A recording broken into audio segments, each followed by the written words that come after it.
네, 안녕하십니까. 정세현입니다. 북한이 작년 1월달 국경을 폐쇄한 이후에 남북 대화에도 안 나오고 국제적인 여러 가지 접촉 교류에도 일체 참여하지 않고 있습니다. 그래서 오늘 국가안보전략연구원의 이동 박사님을 모시고 북한 내에서 지금 무슨 일이 벌어지고 있는가에 대해서 얘기를 나눠볼까 합니다. 네, 오늘 초대받은 국가안보전략연구원의 이기동입니다.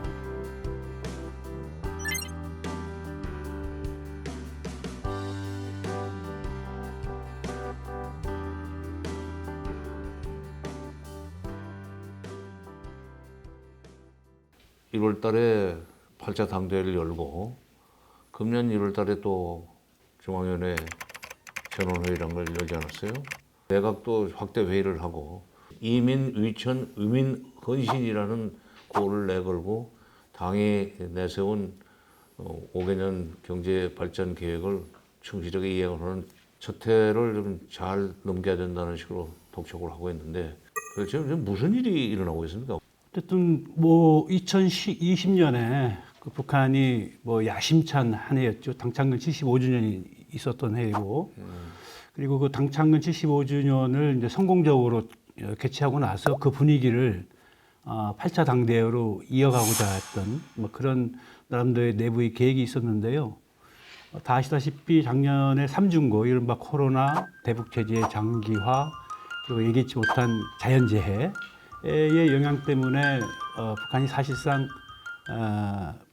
당창근 75주년 기념 행사를 초기에 성과를 거두지 못했습니다. 예컨대 당창근 75주년 기념의 하나의 선물로서 북한이 구상했던 것이 평양종합병원이었죠. 그렇지. 평양종합병원 완공도 성과를 거두지 못할 정도로 힘든 1년을 보냈거든요. 그래서 하여튼 올해는 아마도 연초부터 어떤 밀어붙이기식의 어떤 강력한 드라이브를 좀 걸고 있는 게 아니냐. 결국 그 미국과의 어떤 이 관계가 막힌 상황에서 내부적인 자력갱생을 통해서 올해 안에 성과를 못 내면은 앞으로도 성과가 되기 어렵다라는 일종의 어떤 절박감 이런 것들이 좀 작용한 것이 아닌가 이렇게 생각이 듭니다. 그래요. 나는 요즘 북한의 그 움직임을 보면서 이게 김정일 시대와는 완전히 좀 다르다. 김정일 시대도 물론 경제가 좋지는 않았었지만은 이렇게 전 주민 그리고 전 당원 또 군의 전 간부를 상대로 해가지고 사상교양 학습을 이렇게 철저하게 진행하고 또 한쪽에서는 계속 벌기 대회를 하고 있잖아요. 김정일 때는 그런 동원 체제는 없었던 것 같아요. 근데 김정은 시대로 넘어오면서 오히려 동원 체제가 이렇게 가동이 되면은 경제적으로는 동원 체제를 가동하면서 경제 발전을 도모하지만 동시에 그 뒤편에서는 소위 그 정치 권력의 강화 내지는 나가서는 개인 우상화, 최고 권력자의 우상화까지도 진행이 되어 왔는데 혹시 북한에서 김정은 위원장의 개인 우상화까지 지금 진행시킬 수 있는 가능성은 없습니까? 예, 뭐 북한에서 수령의 형상화라는 것은 아주 중요한 정치적 과제이죠. 그러나 비교적 선대 수령들에 비해서는 개인 우상화를 좀 자제하고 있는 분위기인 것 같습니다.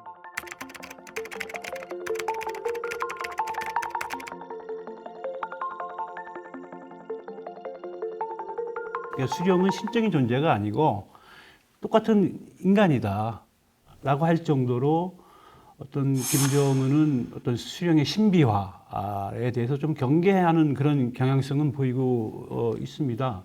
따라서 김정은의 경우에는 우상화는 하되 그런 신비적인 인물로서의 우상화가 아니라 현실 속에서 능력 있는 사람으로서의 어떤 우상화, 실제 실적을 가지고 현실성 있는 그런 측면에서의 우상화를 원하고 있다는 측면에서는 과거 아버지, 할아버지 때와 좀 다른 측면이 있는 것 같습니다.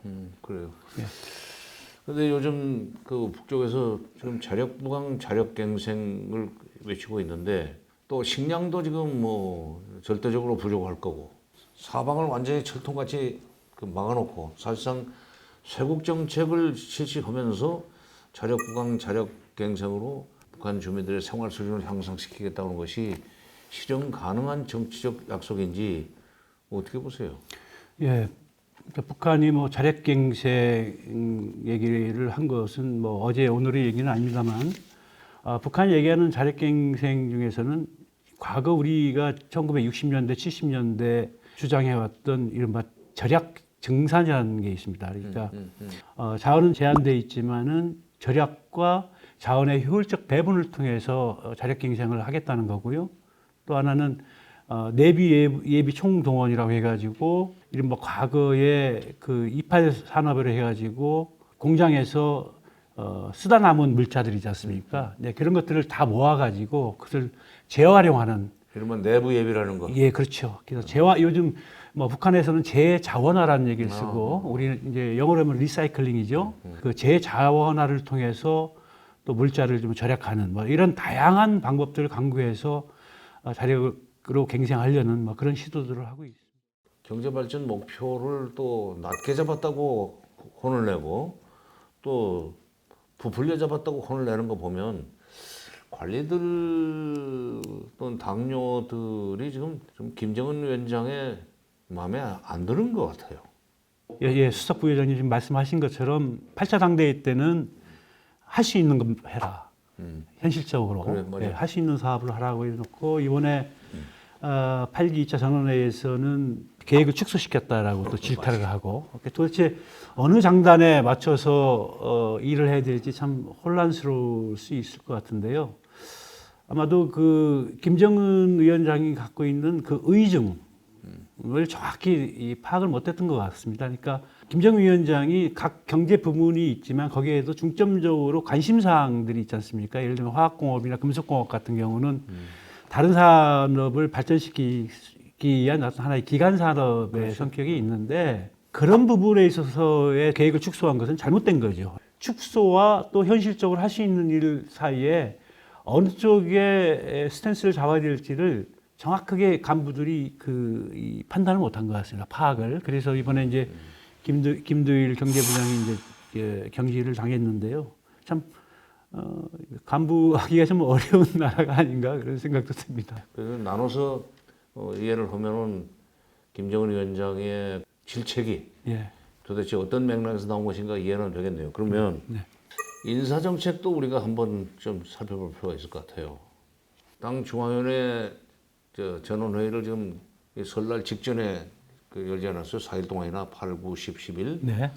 열어 가지고 당 정치국원으로 후보위원이었던 리성원 외무상을 정치국원으로 올리고 정치국 밖에 있던 중국 통인 김성남을 정치국 후보위원으로 올리는 걸 보면은 미국 통은 지금 정치국이나 정치국 후보위원에서 싹 사라져 버렸어요. 그 대신 중국 통인 김성남이 갑자기 정치국 후보위원으로 올라오는 거 보면은 북한이 가려고 하는 방향이 지금 감지될 수 있을 것 같은데 국가안보전략연구원과 이 박사님은 좀 그거 어떻게 해석하십니까? 예, 우선 북미 이 관계가 지금 뭐 교착 상태가 꽤 오래됐죠. 2019년 스톡홀름 회담 결렬 이후에 이제 거의 교류가 단절된 상태이기 때문에 교착이 상당히 이제 스톡홀름 이후에 저 대미통들이 말살 당했지. 그렇죠. 예. 그런 상황인데 북한으로 입장에서는 이제 경제도 어렵고 또 외교도 점점 이제 고립화되어 있는 상황에서 결국 의지할 곳은 중국밖에 없다라는 생각을 하고 있는 것 같습니다. 뭐 과거 같으면은 이제 이 북한이 전통적으로 생존해왔던 외교 전술 중에 하나가 이제 등거리 외교 아니겠습니까? 그런 이 균형 속에서 등거리 외교가 가능한데 지금은 중국과의 관계는 긴밀하지만 미국과의 관계는 완전히 단절된 상태이기 때문에 전통적인 등거리 외교를 통해서 뭐 국가 이익을 극대화시킬 수 있는 그런 상황은 아닌 거죠. 그러다 보니까 이제 중국에 대한 편승 외교 쪽으로 갈 수밖에 없는 상황이고요. 그러다 보니까 이제 이번에 중국 통인 김성남을 이제 당 국제부장에 기용을 하고 뿐만 아니라 리용남 무역부문 일꾼이었죠. 전통적으로 이제 중국과 무역 업무에 종사해왔던 사람인데 그 리용남을 이례적으로 경제통을 이제 주중 북한 대사로 기용을 했던 거죠. 주중 대사로 내보냈죠. 예. 그러면 미국이나 우리 남측에 대한 그 기대는 접었다 이렇게 봐야 돼요? 그렇지는 않죠. 그러니까 그 8차 당대에서 얘기했던 것처럼 미국한테는 강대강 선대선, 남한에게는 조건부 관계 개선이죠. 그러니까 당신들이 한 만큼 나도 하겠다라는 건데 대화의 여지가 완전히 닫혔다고 볼 수는 없는 거죠. 그렇기 때문에 앞으로도 북한은 계속 그 남한과 그 미국의 태도를 계속 유심히 지켜볼 겁니다. 유심히 지켜보고 자기들이 내세운 조건이 어느 정도 충족이 될 때, 그때쯤 아마 그 남북 관계나 북미 관계에 좀 나서지 않을까. 그러니까 지금은 이제 조건부 수동적 태도의 입장을 아마 6월 달까지는 견제하지 않을까, 뭐 그런 생각이 듭니다. 6월 달까지는. 예. 그 정도로 지금 북한이 다급해. 절박하고 내부 문제에 집중해야 될 상황이기 때문에 북한의 입장에서도 지금 대남 관계나 대미 관계 쪽에다가 투자할 수 있는 여력이 그렇게 넉넉하지 않은 상황이기 때문에 북한도 지금 내부 문제에 몰두하려면 한 6개월 정도는 필요하지 않을까 생각이 들고 미국 김정은 시대 그런 그 대남 사업 전문가 대남통이 외무상으로까지 올라간 거 그거는 무슨 포석입니까? 다 아시다시피 북한의 경우에는 실무적인 책임은 그 상들이 지는 것이 아니라 실무 사업의 관장은 부상 또는 부부장급들이 이제 관장을 하지 않습니까? 그렇죠. 예. 그러다 보니까 주로 상이나 부장급들은 어떤 시혜성 인사 조치나 또는 대외 이미지 그 차원에서 인사를 하는 경우가 많이 있거든요. 그러니까 이성건 같은 경우는 어쨌든 대외적으로는 뭐 김영철과 아울러 되게 강성적인 인물로 알려져 있는 사람이거든요. 그렇기 때문에 이성건을 이 외무상으로 앉았다는 것은 결국 외무성의 가장 핵심 사업인 대미 관계에 있어서 강대강 선대선을 실현할 수 있는 그런 이미지에 가장 적합한 인물이 아닌가라는 생각을 그런 측면들이 이제 고려된 것이 아닌가 이렇게 생각이 됩니다. 뭐 지금까지는 수석부의장님께서 북한 내부 상황에 대해서 저한테 아주 날카로운 질문을 해주셨는데요. 이번엔 제가 공격을 해야 될 차례인 것 같습니다.